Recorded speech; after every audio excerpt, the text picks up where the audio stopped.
Hey, what's going on, my friend? I just thought I would take a moment to sit out here and talk to you guys about how to build muscle.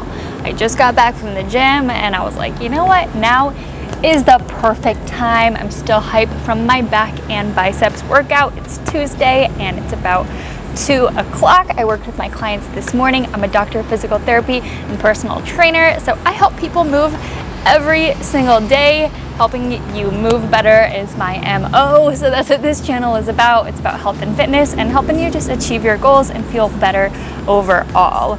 So if you're looking for a body transformation and you're wondering why you're plateauing, or maybe you just don't know where to start, we're going to go through 5 tips on how to get that dream physique and build muscle. So the very first tip we're going to talk about is learning how to progressively overload.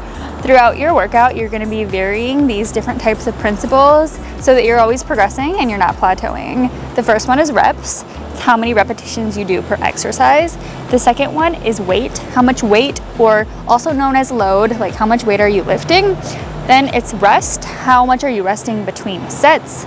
60 seconds to 90 seconds before you do another set of repetitions. And there you go. It's the last variable I'm going to talk about, which is sets. How many sets are you doing? And over time, you're going to kind of increase and then decrease these back down, because you're going to need to deload before and give your body a little bit of rest so that you can go back into it super strong. So if we always did the same exact thing, then our body is not going to have to adapt, and we want to keep adapting, we want to keep pushing it. I have this kind of formula that I use to make sure that I'm changing these variables, and the number one I would say is just to write it down. If you write it down, you know how many reps, sets, weight, rest you did, so that the next workout you can be pushing it just a little bit more. So I have an app that I track all of this on, so I can actually see exactly what I did the workout before. And when I say that you're always changing your workout to progress, I don't mean the exercises themselves. I mean these variables around these exercises. It's a total myth that you have to shock your body. I've talked about this before, and change up the exercise every time. We want to kind of stick to the same ones for a certain cycle so that we know that we're progressing for a specific exercises. So I know that for example, doing a squat, I can see that I did 3 sets of 5, and maybe the next week I'm going to push for 3 sets of 6, right? Add one more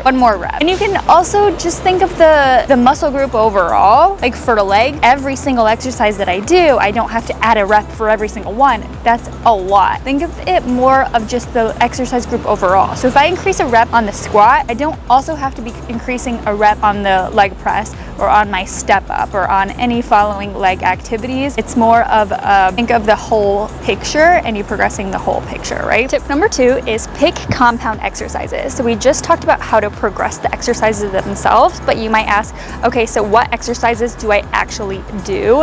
And I would say to pick compound exercises first, which are your multi-joint movements. That's like a squat or a deadlift, an overhead press or a row. On your squat and deadlift, you're working through the hip joint, the knee joint, and the ankle joint. On the shoulder joint, you can see you're moving through the shoulder and through the elbow. On your row, you're working through the shoulder blade and the elbow yet again. And it's going to work more than just one muscle at a time, so it's more efficient and it requires more energy. So put those at the beginning of the workout. Then you want to follow up with more of your assistance lifts, either single leg movements like a bicep curl or like a leg machine, for example, or do more single arm or single leg exercises. Sometimes I'll do like a single arm shoulder press after, or a single leg step up, a single leg press. Since it's one side of the body at a time, you can see how it requires a little bit less energy. It's a little bit more isolation work. From there, I tend to really focus on how am I going to progressively overload these movements.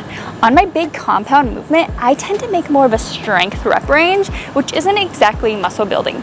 Hear me out. You're gonna build that strength, and the stronger you are, the more you can lift over time, right? Obviously. So to build strength, you're gonna do less reps. I stick to like 3 to 6 rep range, and I rest a whole lot more. Since I'm lifting a lot heavier, you really need that rest. 2 to 3 minute rest periods for that compound movement. Then you'll follow up by doing more of the hypertrophy, which is your muscle building rep range for the remainder of the exercise. That's gonna be like your 8 to 12 reps per movement. Usually stick to like 3, 4, sometimes if I'm crazy, 5 sets like I mentioned, and then you're manipulating from there. Per set, it ends up being like 45 seconds. So that's the time under tension and the method behind the madness. And you're also really focused on the exercise so you can get that mind-body, mind-muscle connection, which is also so important for building muscle in the right areas. So I hope that made sense on how to pick the right exercises. If you have any questions on that, then just comment below. You can feel free to comment below throughout this whole video and I'll get back to you. Tip number 3 is to prioritize protein and be in a calorie surplus. Protein is what is going to build your muscles. We need those amino acids which the body breaks down protein in order to repair and build that muscle tissue. Make sure at every meal that there's a protein source on your plate. I tend to think of, for like pieces of meat, for animal products, I'll make them like the size of my palm, because I don't like to count calories, I don't like to count macros. If you're into that, totally fine. It just is a little bit too much, too restrictive for me. So I just like to think, okay, protein at each meal about the size of my fist, and then I'll go from there. So you can do animal products, you can also do dairy products, you can also do, if you're a vegetarian, beans, legumes, you know the drill. Just make sure you're getting enough and you're getting this essential and non-essential amino acids. Essential are the ones that your body doesn't make, which we tend to find in most animal products. I think quinoa, yes, quinoa is definitely one. It is a complete protein that's not an animal product. So you can get all of your amino acids that are going to help the building process. Now, none of this will matter if you're eating too little. You also need to be eating enough in order to gain muscle. Think of throughout the day, you have just your resting metabolic rate, how much you burn just by being yourself. You have what we call NEAT, non-exercise activity thermogenesis, which is how much you build just by moving around your day, maybe just itching yourself or, you know, walking around the office, for example, and then how much exercise you burn by physical activity. All of your calories that you're eating go to just maintain that. If we want to build muscle and we want to build our bodies, then you have to be eating more. I like to go on what I call intuitive bulk or lean bulk, where I'll just eat slightly more than I typically would. I don't go crazy and just eat like crazy woman. I'll just think, okay, I'm gonna just eat until I'm a little bit fuller than I typically would. They say for a more sustainable lean bulk, it's really just 200 to 300 calories more per day. And over time, you're gonna see that. Don't be afraid to eat more. I know a lot of us women, it's hard to see the scale number go up. I know it definitely is for me, but that's held me back in the past. I'm not letting that happen anymore. So if you're committed to building muscle, make sure you just reframe that idea in your head. Muscle weighs more than fat, it's okay. The number doesn't matter. Go by how you look, how you feel, and just go back to what your specific goal is. Tip number 4 is to practice rest.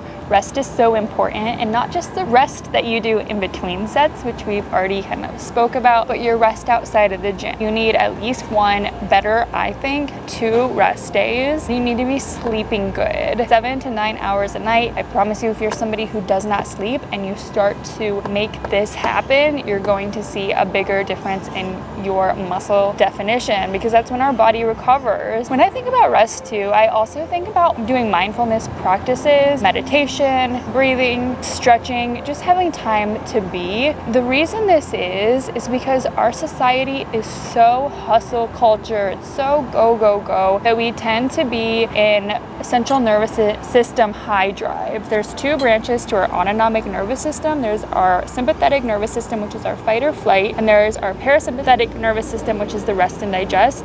And if we're always in this sympathetic fight or flight, going from work straight to the gym, straight to running around, and then you just kind of fall asleep and you don't do anything for yourself and your rest, then it's going to be hard to build muscle, because your body's already trying to keep up with you and it's going to have a hard time repairing itself. So if you think of time of just being in a more meditative state, sometimes, I know it's hard to do these days, you're going to give me that, but even just 5 minutes of being still can go a long way. So practice that mindfulness, and that can also be part of your rest. Go for a walk without your cell phone. Something as simple as that can count as rest too. I know, going back on my previous history, I did not do this enough. First of all, I was at the gym for hours and hours a day. I was doing way too much cardio, way too many exercises, and just always pushing it to the limit, but without any rhyme or reason to it. And I definitely wasn't eating enough, and of course I wasn't resting enough, because I was always on the go, and this was holding me back. So I just want you to know that more is not better. Doing it smarter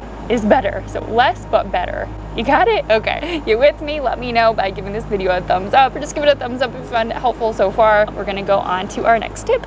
And the final tip is be persistent. Persistence is how you're gonna win. If you do small things every single day towards your goals, then 6 months from now, 1 year from now, 2 years from now, you're gonna have built that body, have that transformation that you really want, and that's gonna be sustainable and healthy. Contrary to popular belief or what's clickbait on YouTube, this is not a 30-day process, so don't start 2 weeks in from your workout journey to look in the mirror and wonder where your abs are, wonder where that glute pump is yet, because it's gonna take a little bit longer. Adaptations take a long time, and nobody wants to hear that. It's not a popular thing to say because we want to start working out and see the benefits right away. We're so used to instant gratification, but this journey is so much more than that. It's so much more in just how you look too. Notice how you feel, notice who you're starting to embody, notice differences throughout the day. Maybe you can lift your suitcase overhead to put in the airplane cabin, whatever that's called, or carry more groceries inside. You will start to notice that your clothes feel a little bit different and that you just feel stronger and so much better. So stick with it, make it more of a lifestyle change than being so focused on just that body goal, because that will come once you start to integrate this into your life. So be persistent is the final, probably best tip so far. So to recap how you're going to build muscle and transform your body, number 1, you'll learn how to progressively overload. Number 2, you'll pick compound movements first. Number 3, you're gonna prioritize protein and a calorie surplus. Number 4, you're going to practice rest, so important. Number 5, persistence. Be persistent in this and you will win. You're already winning because you're here and you're learning how to do this for yourself. Nobody else can do it for you. So start today, learn as much as you can, mess up, try again, just keep going to the gym or doing whatever workouts you love. Well, you're gonna need to lift weights if you're trying to build muscle. It's just the name of the game, of course. So learn to love your weightlifting journey. I know I love it. I love how I feel after the gym, and that's what keeps me going back. So I want to hear what keeps you going back. I want to hear what you learned, or even what questions you have, so I know what other videos to create. So drop those in the comments if you've made it this far. I would really appreciate a thumbs up, subscribe to this video, and I hope to see you in my next one. Dream bigger and lift smarter.